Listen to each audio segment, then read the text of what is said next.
Okay. Hello student. तो आज के लेक्चर के अंदर हम देखने वाले हैं कि basic computer organisation and design, मतलब कंप्यूटर के अंदर जो डिज़ाइन की जाती है, ठीक है, उसके अंदर कौन कौन सी चीज़ों की हमें ज़रूरत पड़ती है। ठीक है, तो हम जो इंस्ट्रक्शन कंप्यूटर को देते हैं, वो इंस्ट्रक्शन के अंदर किस किस तरीके से डेटा को ऑपरेंड और ऑपकोड के फॉर्म में कन्वर्ट किया जाता है, मतलब सिंबल के फॉर्मेट में किस तरीके से कन्वर्ट किया जाता है, उसके बारे में आज के लेक्चर के अंदर पढ़ेंगे। तो स्टार्टिंग में ही मैं आपको बता देता हूँ कि टॉपिक्स कौन कौन से ये रहेंगे यहाँ पे मेरे पास। तो इंस्ट्रक्शन कोड, मतलब जैसे हम इंस्ट्रक्शन देते हैं तो उसको वो किस तरीके से कोड के फॉर्म में कन्वर्ट करता है। फिर कन्वर्ट करने के बाद जो भी चीज़ हमारे पास आई है उसको रजिस्टर, मतलब टेम्पररी वो कैलकुलेशन करने के लिए टेम्पररी किस तरीके से स्टोर करवाता है, उसके बारे में पढ़ेंगे। उसके बाद ही कंप्यूटर इंस्ट्रक्शन, मतलब जो कोड उसको मिला है वो प्रोसेसर को किस तरीके से देगा, मतलब कन्वर्ट करके, अगर 0101 या असेंबली लैंग्वेज के अंदर उसने कन्वर्ट किया है लो लेवल लैंग्वेज के अंदर, तो वो जो कंप्यूटर ने इंस्ट्रक्शन अपनी तरीके से बनाई है उसको वो एग्जीक्यूट किस तरीके से करेगा। तो ये 3 टॉपिक थे। इसके अलावा भी बहुत सारे टॉपिक हमारे पास बाकी है जो नेक्स्ट लेक्चर के अंदर हम कंटिन्यू करेंगे। ठीक है, तो स्टार्टिंग में मेरे पास है यहाँ पे इंस्ट्रक्शन कोड। तो देखते हैं कि इंस्ट्रक्शन कोड एग्जैक्टली होता क्या है। ठीक है, तो यहाँ पे कि the organisation of computer is defined by its internal register, the timing and control structure and the set of instruction that it uses।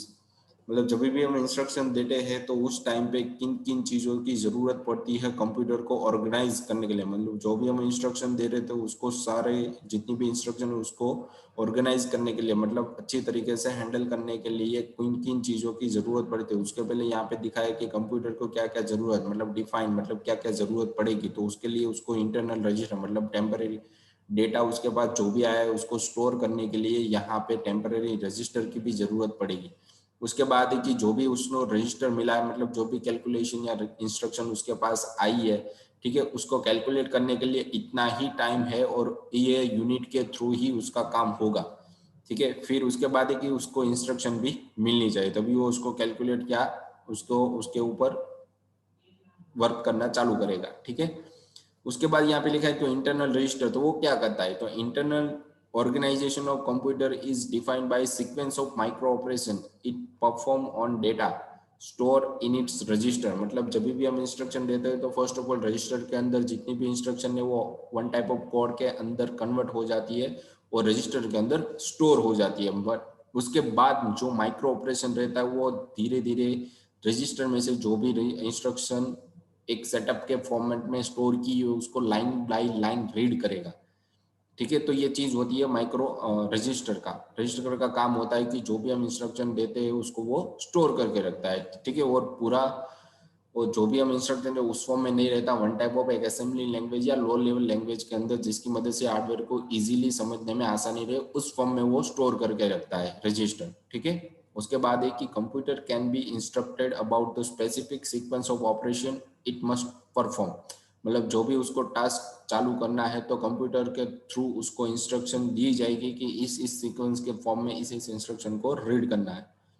फिर है कि user control this process by means of program, मतलब user हम जो programme देते हैं computer को, ठीक है, वो किस फॉर्म में रहता है, वन टाइप ऑफ एक प्रोग्राम के फॉर्म में रहता है। मतलब मुझे भी कंप्यूटर को कोई भी इंस्ट्रक्शन देनी रहती है तो उसके लिए मुझे पहले प्रोग्राम लिखना पड़ेगा, मतलब जो भी आप देते हो जैसे कि डबल क्लिक करोगे तो किसी भी फोल्डर के ऊपर तो वन टाइप ऑफ इंस्ट्रक्शन की होगी कि उसको कहाँ से डेटा रीड करके लाना है। फिर कभी कभी आप कोडिंग करते हो या फिर कोई सॉफ्टवेयर रहता है तो उसके अंदर जिस तरीके से आप उसकी फंक्शनैलिटी और कोड यूज करते हो तो उसके हिसाब से ही यहाँ पे प्रोग्राम जनरेट होता है। ठीक है, तो जैसे आप प्रोग्रामिंग लैंग्वेज करते हो तो उसके अंदर बहुत पूरा प्रोग्राम एक साथ लिखते हो तो भी क्या क्या सिस्टम के पास से मुझे करवाना है। ठीक है, तो वो सारी चीजें आप एक ही लाइन के अंदर उस पर्टिकुलर सॉफ्टवेयर के मुताबिक आप लिख देते हो, एडिटर के मुताबिक लिख देते हो, तो वो जितना भी आप लिखते हो लास्ट में रन करोगे तो इसके अंदर कोई प्रोग्राम के कोई एरर रहेगी तो तुरंत ही वहां पे ही दिखाई देगा, या फिर आपका प्रोग्राम परफेक्टली चल रहा है, आपने सही तरीके से पूरा प्रोग्राम लिखा है तो वो अच्छी तरीके से इंस्ट्रक्शन के फॉर्म में कन्वर्ट करेगा और प्रोसेस आगे बढ़ाएगा। तो फर्स्ट ऑफ ऑल तो प्रोग्राम क्या होता है, तो वही चीज यहाँ पे दी गई है कि program a set of instruction that specify the operation, operand, and the sequence by while processing has to occur। मतलब प्रोग्राम क्या रहता है, one type of set of instruction ही रहता है, क्योंकि हम जब भी प्रोग्राम बनाए तो वो लाइन टू लाइन ही हम लिखते हैं, ठीक है। और जो भी लिखते हैं वो सारा एक पर्टिकुलर वे में रहता है कि इसी फॉर्म में मुझे लिखना है, तभी हमारा जो कंपाइलर रहता है उसको अच्छी तरीके से वो रीड करेगा। मतलब जो भी हम लिखते हैं वो सारा कुछ एक वन टाइप ऑफ इंस्ट्रक्शन रहता है कि मुझे ये काम कंप्यूटर के पास से चाहिए, तो उस तरीके से हम कोड लिख देते हैं, तो वो कंप्यूटर अपनी तरीके से उस तरीके से परफॉर्म करेगा, ठीक है।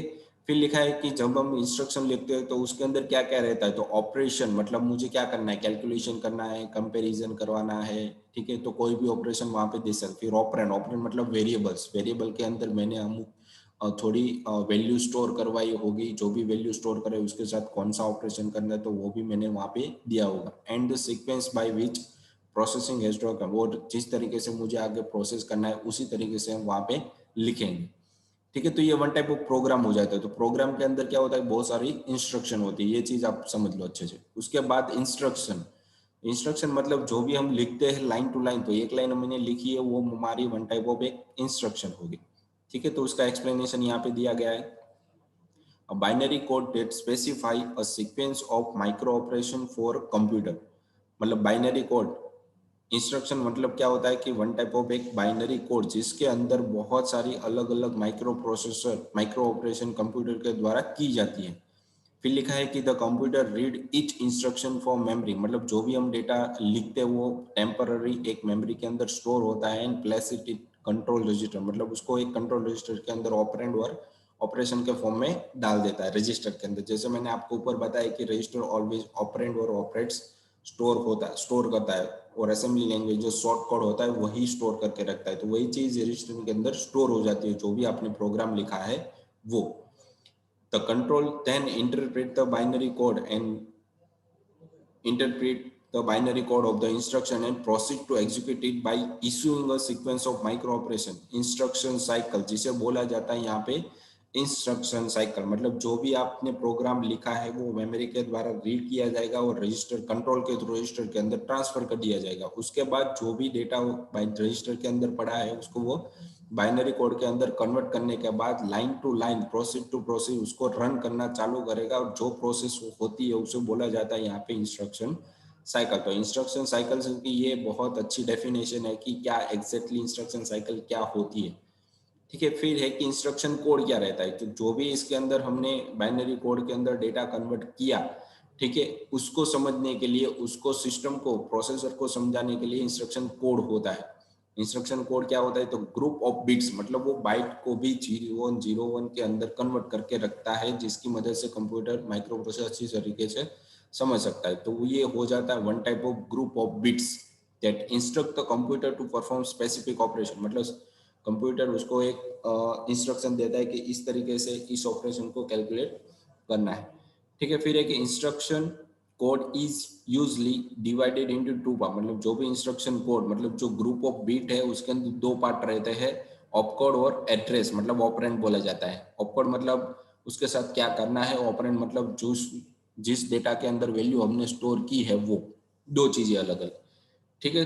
तो इतनी चीजें इंस्ट्रक्शन कोड के अंदर आती है, मतलब जो भी हम प्रोग्राम लिखते हैं या इंस्ट्रक्शन देते हैं वो सबसे पहले प्रोग्राम, उसके बाद इंस्ट्रक्शन, और उसके बाद इंस्ट्रक्शन कोड, और उसके बाद दो पार्ट्स के अंदर वो कन्वर्ट करके देता है, ठीक है। तो इसका भी थोड़ा डिटेल में यहाँ पे दिया गया है कि ऑपकोड क्या होता है और उसका एड्रेस क्या होता है, ठीक है। तो ऑपकोड मतलब जो भी हमारे पास वैल्यू पड़ी है, ठीक है, वो वन टाइप ऑफ एक बीट के फॉर्म में रहता है। ये सारा कुछ वन टाइप ऑफ बीट है 0 to 16, ठीक है।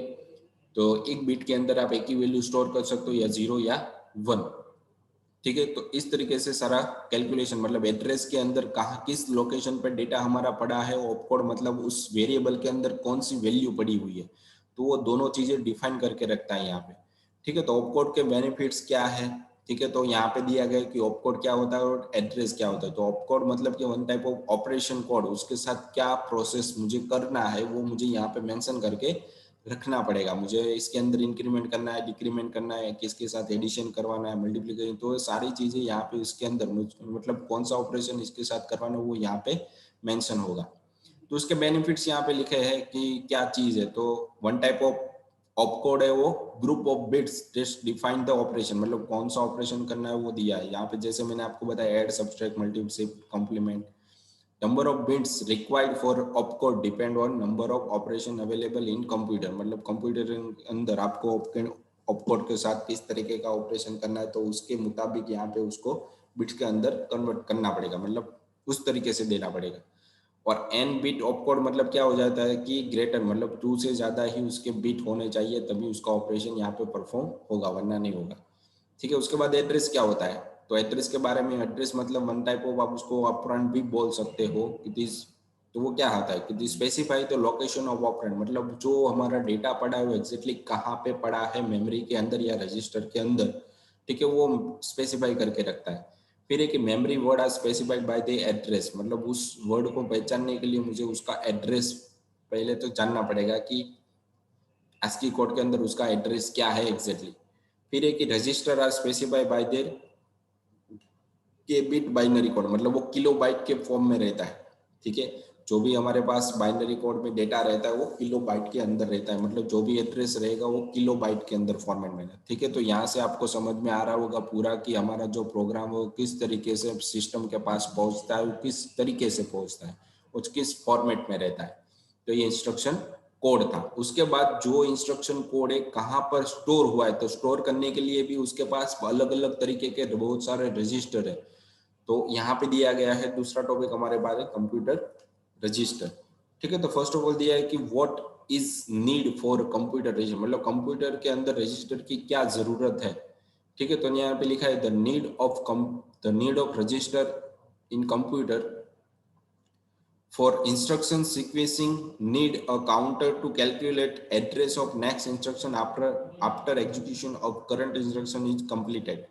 ठीक है, तो हमारे पास जो भी इंस्ट्रक्शन रहती है, ठीक है, और रजिस्टर के अंदर जो भी डेटा हमारा रहता है तो वो डेटा स्टोर करके रखता है, और वो नेक्स्ट इंस्ट्रक्शन कौन सी मुझे चलानी है वो भी यहाँ पे वो मेंशन करेगा, मतलब जो भी उसके पास दूसरा जो भी इंस्ट्रक्शन चलने वाला है उसका एड्रेस वो स्टोर करके रखता है। ठीक है, तो यहाँ पे आपके पास दो चीजें एक साथ रहेगी।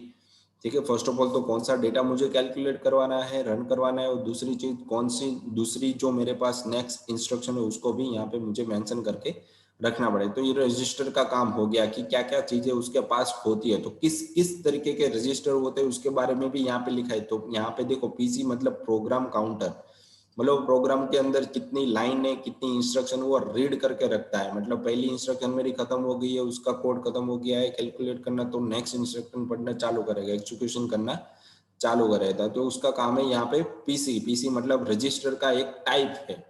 ठीक है, तो यहाँ पे मैंने जैसे आप बाजू में आपको एक चार्ट दिया गया, तो ये रजिस्टर किस तरीके के रजिस्टर उसके टाइप्स यहाँ पे लिखे हुए। तो यहाँ पे देखो उसके बिट के फॉर्मेट में सारा कुछ दिया गया कि किस रजिस्टर के अंदर कितना डेटा आप एक साथ स्टोर करवा सकते हो। ठीक है, तो यहाँ पे दिया है कि DR, ठीक है, मतलब डेटा रजिस्टर, मतलब डेटा को वो होल्ड करके रखता है। उसका यहाँ पे लिखा है कि कौन सा काम क्या है, तो होल्ड मेमोरी ऑपरेंड, मतलब वो जो भी वेरिएबल आता है उसके अंदर डेटा वो स्टोर करके रखता है। ठीक है, वो 16 मतलब 2 बाइट का होता है। फिर है एड्रेस रजिस्टर, एड्रेस मतलब जो डेटा है वो किस लोकेशन पे पड़ा है उसका वो एड्रेस होल्ड करके रखता है, होल्ड एड्रेस फॉर मेमोरी, मतलब जिस मेमोरी के अंदर हमारा डेटा पड़ा है उसका वो एड्रेस स्टोर करके रखेगा। फिर एक्यूमुलेटर, ठीक है, मतलब जो भी हमारा डेटा और एड्रेस है उसके मुताबिक उसे पता चलेगा कि इसके अंदर ये डेटा पड़ा है, तो उसके साथ कैलकुलेट करना कौन चालू करेगा, तो एक्यूमुलेटर नाम का एक रजिस्टर रहता है जो 2 बाइट का रहता है, मतलब 16 बिट का रहता है, वो प्रोसेस करना चालू करेगा। फिर एक इंस्ट्रक्शन रजिस्टर, मतलब नेक्स्ट इंस्ट्रक्शन कौन सी मुझे चलानी है वो कौन कौन सा रजिस्टर होल्ड करके रखता है, IR मतलब इंस्ट्रक्शन रजिस्टर, ये भी 2 बाइट का रहता है, मतलब 16 बिट हो गई।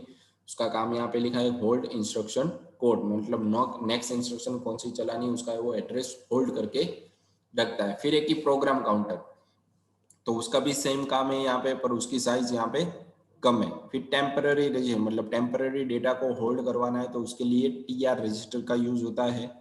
फिर INPR मतलब input register, hold input character, मतलब जो भी आप डेटा दे रहे हो कैरेक्टर दे रहे हो तो कैरेक्टर को होल्ड करने के लिए INPR नाम का एक रजिस्टर है। फिर आउटपुट के लिए, आउटपुट कैरेक्टर के लिए OUT-R मतलब आउट रजिस्टर, आउटपुट रजिस्टर का काम होता है। तो इतने तरीके के रजिस्टर जब हम एक इंस्ट्रक्शन लिखते हैं, एक इंस्ट्रक्शन मतलब एक लाइन लिखते हैं, तब इसके अंदर इतने रजिस्टर काम करते हैं बैकएंड में। ठीक है, तो उसके बारे में भी यहाँ पे थोड़ा बहुत दिया गया है कि necessary to provide a register in the control unit for storing instruction code after it is read for memory. ठीक है, तो जिस तरीके का हमारा डेटा रन होता है तो इंस्ट्रक्शन रजिस्टर क्या करता है कि उस इंस्ट्रक्शन को स्टोर करके रखता है। ठीक है, फिर उसके बाद आ जाता है हमारे पास एक्यूमुलेटर और टीआर। ठीक है, टेम्पररी डेटा, मतलब एक्यूमुलेटर का काम क्या होता है कि जो भी हमारी डेटा हमारा या ऑपरेंड हमारा स्टोर हुआ है उसके साथ कौन सी प्रोसेस मुझे करनी है तो वो स्टोर करके रखता है। तो स्टोर करने के लिए यहाँ पे दो रजिस्टर दिए गए, एक तो एक्यूमुलेटर दिया गया है, दूसरा दिया है टेम्पररी रजिस्टर। ठीक है, तो दो अलग अलग तरीके के रजिस्टर का यहाँ पे यूज होता था। एक्यूमुलेटर भी हमारे पास 2 बाइट का है और टेम्पररी रजिस्टर भी हमारे पास 2 बाइट का है, तो इसके अंदर आप डेटा को स्टोर कर सकते हो। ठीक है, उसके बाद दिया है एड्रेस अरे, मतलब जिसके अंदर जो भी डेटा पड़ा है उसको एड्रेस लोकेट करने के लिए AR रजिस्टर, मतलब होल्डिंग मेमोरी एड्रेस, मतलब एड्रेस रजिस्टर का यूज होता है। ठीक है, उसके बाद यहाँ पे दिया है कि किस किस तरीके से मेमोरी के अंदर डेटा स्टोर होता है, प्रोग्राम काउंटर, एड्रेस रजिस्टर, ठीक है, फिर instruction register, temporary register, data register, accumulator, और जितने भी हमारे पास रजिस्टर यूज होते हैं तो उस सबकी यहाँ पे बिट्स के फॉर्मेट में सारा कुछ उसकी प्रेजेंटेशन दी गई है। तो उसके बारे में भी यहाँ पे लिखा है data register hold operand read from memory. ठीक है, जो भी वो मेमोरी में से डेटा रीड करेगा उसको डेटा रजिस्टर के अंदर स्टोर करेगा। उसके बाद है कि the accumulator register is general purpose processing register, मतलब उसके साथ कौन सी ऑपरेशन मुझे करनी है, ठीक है, उस डेटा के साथ वो एक्यूमुलेटर के अंदर दिया गया है। फिर एक the instruction read from memory is placed in instruction register, मतलब कौन सी इंस्ट्रक्शन उसको नेक्स्ट पढ़नी है वो IR रजिस्टर के थ्रू पढ़ी जाती है इंस्ट्रक्शन। फिर temporary register is use for holding temporary data during processing के टाइम पे किसी भी डेटा को स्टोर करवाना रहता है टेम्पररी, तो उसके लिए TR रजिस्टर का यूज होता है। फिर memory address register has 12 bit since this is the width of the memory address, मतलब मेमोरी के अंदर जो भी डेटा रहता है उसको स्टोर करने का, बाकी की जो 4 बिट रहते हैं उसको एड्रेस के फॉर्म में वो स्टोर करवाता है। फिर वैसे ही यहाँ पे दिया प्रोग्राम काउंटर। ठीक है, प्रोग्राम काउंटर का भी काम यही है कि वो डेटा को स्टोर करता है और उसकी जो नेक्स्ट इंस्ट्रक्शन रहती है उसको वो होल्ड करके रखता है, यहाँ पे वही लिखा है। फिर एक two register are use for input and output, मतलब एक रजिस्टर इनपुट के लिए यूज होता है और दूसरा रजिस्टर आउटपुट के लिए यूज होता है, तो दोनों के रजिस्टर के बिट यहाँ पे 8 बिट के होते हैं। ठीक है, तो उसकी एक्सप्लेनेशन यहाँ पे दी गई। तो यहाँ पे प्रोग्राम काउंटर है 0 से 11, मतलब 12 बिट का रहता है। एड्रेस रजिस्टर भी 12 बिट का रहता है। फिर instruction register, temporary register, data register और एक्यूमुलेटर ये सारे 16, मतलब 2 बिट के रहते हैं। फिर इनपुट और आउटपुट दोनों यहाँ पे 8 बिट के रहता है। तो मेमोरी 4096 वर्ड, 16 बिट पर वर्ड, मतलब वो एक सेकंड के अंदर, मतलब एक माइक्रो सेकंड में वो 4096 वर्ड एक साथ पढ़ लेता है अगर उसके पास 16 बिट है तो। ठीक है, तो माइक्रो सेकंड में इतनी स्पीड से हमारी जो सर्किट है चिप है वो वर्क करती है। ठीक है, उसके बाद एक कि इंस्ट्रक्शन, कंप्यूटर को इंस्ट्रक्शन दी जाती है वो वन टाइप ऑफ 2 बिट के अंदर किस तरीके से स्टोर होती है, तो उसका यहाँ पर रिप्रेजेंटेशन आपको दिया गया है। ठीक है, तो इसके बारे में भी हम पढ़ लेते हैं ताकि हमें पता चलेगा कि जो भी इंस्ट्रक्शन हम दे रहे हैं, जो भी रजिस्टर के पास डेटा आता है वो किस फॉर्मेट में यहाँ पे स्टोर होता है। ठीक है, तो यहाँ पे लिखा है the basic computer has a 3 instruction code format, मतलब 3 तरीके के इंस्ट्रक्शन कोड यहाँ पे दी गई है। पहले है तो मेमोरी रेफरेंस इंस्ट्रक्शन। ठीक है, तो मेमोरी में से वो रेफरेंस के फॉर्म में डेटा उठाएगा। फिर दूसरा है रजिस्टर के अंदर वो डेटा स्टोर करेगा। तीसरा है वो इनपुट आउटपुट, मतलब जो भी इनपुट मिलेगा उसके हिसाब से आउटपुट नोट करके आउटपुट में स्क्रीन के अंदर दे देगा। तो ये 3 तरीके के इंस्ट्रक्शन कभी भी परफॉर्म होते हैं किसी भी तरीके के प्रोग्राम के साथ। तो फर्स्ट ऑफ ऑल यहाँ पे दिया गया दी ऑपरेशन कोड, मतलब op code part of instruction contain 3 bits, मतलब वो 3 बिट का रहता है।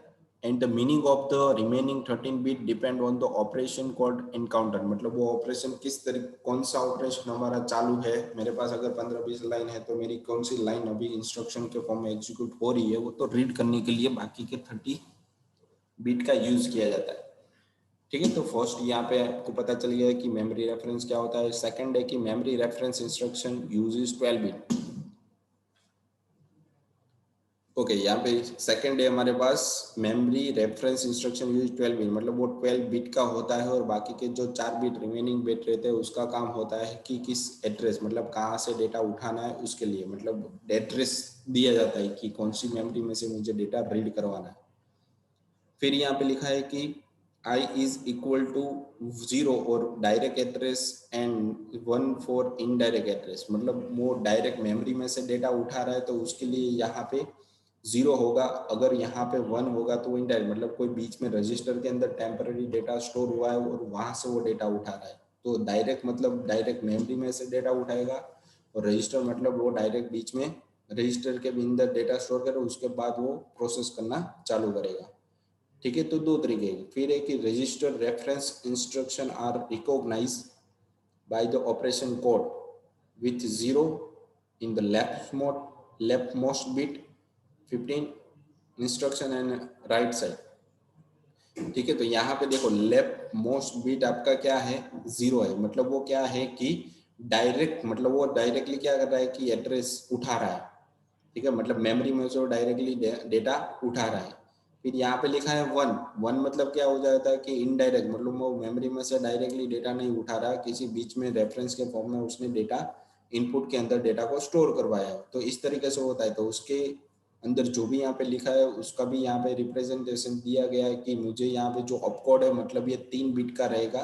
ठीक है, डेटा हमारा जो स्टोर होगा वो 3 बिट के अंदर स्टोर होगा, बाकी का जो 0 और 1 है उससे पता चलेगा कि वो मेमोरी इसमें से डेटा उठा रहा है वो डायरेक्ट है या इनडायरेक्ट है। ठीक है, तो यहाँ पे आई का मतलब 0 दिया गया, तो उसका भी एक्सप्लेनेशन यहाँ दिया गया कि आई इज इक्वल टू 0, अगर 0 रहता है तो वो डायरेक्ट एड्रेस है। ठीक है, अगर 1 रहेगा तो वो इनडायरेक्ट एड्रेस है। यहाँ पे वैसे ही आपको दिखाया गया कि आई मतलब 0, आई इक्वल टू 0 है तो वो डायरेक्ट मेमोरी में से डेटा को लोड करवा रहा है, 1 है तो वो इनडायरेक्टली मेमोरी में से डेटा को लोड करवाना, मतलब 15 बिट का ही मोस्टली यूज होता है। ठीक है, कौन सा डेटा है, किस तरीके से ऑपरेशन करना है, तो वो सारी चीजें मेंशन करने के लिए। तो ये हमारी इंस्ट्रक्शन थी कंप्यूटर की, इस तरीके से इंस्ट्रक्शन दी जाती है। ठीक है, फिर एक ही कंप्यूटर इंस्ट्रक्शन के बारे में जो भी ऊपर दिया गया था उसका ही एक्सप्लेनेशन यहाँ पे दिया गया है। Register reference instruction specific and operation on the accumulator register, मतलब जो भी हम रजिस्टर रेफरेंस के साथ जो भी इंस्ट्रक्शन कैलकुलेट होती है या फिर काउंटिंग होती है वो सारी चीजें एक्यूमुलेटर के अंदर होती है। Show N operand from memory is not needed, मतलब मेमोरी में से मुझे डायरेक्टली कोई डेटा की जरूरत, मतलब एक्यूमुलेटर रजिस्टर हो गया तो बीच में वो डेटा स्टोर करके रखता है, मतलब वो indirect address. Therefore, the other 12 bit are used to specify the operation to be executed, मतलब कौन सा ऑपरेशन करना है वो 12 बिट की मदद से मुझे पता चल जाएगा। ठीक है, फिर again input output instruction does not need a reference to a memory and is recognized by the operation code 111 with a 1 in the left most bit of the instruction, मतलब वो लेफ्ट मोस्ट बिट के अंदर जो 1 लिखा है उसकी मदद से पता चलेगा कि जो भी इनपुट आउटपुट इंस्ट्रक्शन उसको रीड करवाई जाती थी वो डायरेक्टली मेमोरी के अंदर से रीड कर रहा है, मतलब 1 का मतलब वो डायरेक्ट मेमोरी में से डेटा रीड कर रहा है। ठीक है, फिर है कि the remaining 12 bit are used to specify the type of input and output operation, मतलब वो इनपुट आउटपुट ऑपरेशन है तो किस तरीके का ऑपरेशन उसके साथ करना है वो 12 बिट की मदद से मुझे पता चलेगा। ठीक है, तो ये 3 चीजें आज के लेक्चर के अंदर थी कि one type of operation instruction code क्या होता है, उसके बाद कंप्यूटर के अंदर रजिस्टर किस किस तरीके के होते हैं, कितने बिट के होते हैं, कितने होते हैं, वो सारी चीजें हमने पढ़ी। उसके बाद कि कंप्यूटर जो इंस्ट्रक्शन मिलती है वो किस तरीके से मेमोरी में से डेटा को रीड करेगा, डेटा मेमोरी में से डायरेक्ट यूज कर रहा है या नहीं कर रहा है, तो उसको पहचानने के लिए भी यहाँ पे आपको ऑपकोड के फॉर्मेट में ही सारा कुछ दिया गया है। ठीक है, तो आज के लेक्चर के अंदर इतना ही था। जैसे ही हमारा लेक्चर खत्म हो रहा है तो यहाँ पे 3 चीजें आपको दी गई है, तो ये आपको अच्छे से आपकी अटेंडेंस के लिए सबमिट करवाना है। ठीक है, तो आज के लेक्चर के लिए इतना ही था। नेक्स्ट लेक्चर के अंदर हम पढ़ेंगे एड्रेसिंग मोड। ठीक है, तो आज के लेक्चर के लिए इतना ही। Thank you.